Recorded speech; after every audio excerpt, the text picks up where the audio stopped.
আসসালামু আলাইকুম। আমি আজ আপনাদের সাথে শেয়ার করব খুবই মজার একটা ভর্তা রেসিপি। তো প্রথমে একটা ফ্রাই প্যানে আমি সামান্য পরিমাণ সয়াবিন তেল দিয়ে এখানে দিয়ে দেব চীনাবাদাম। এখানে ১ কাপ পরিমাণ মতো চীনাবাদাম আছে। বাদামটা আমি একদম মুচমুচে করে ভেজে তুলে নিব।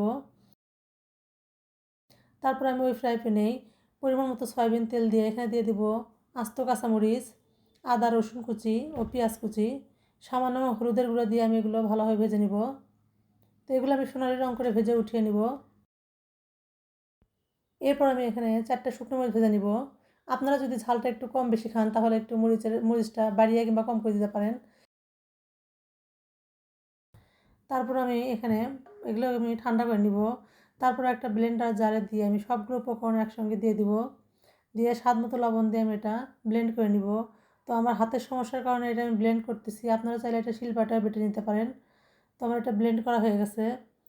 এই ভর্তাটা কিন্তু খুবই মজা লাগে গরম ভাত কিংবা খুদের ভাতের সঙ্গে।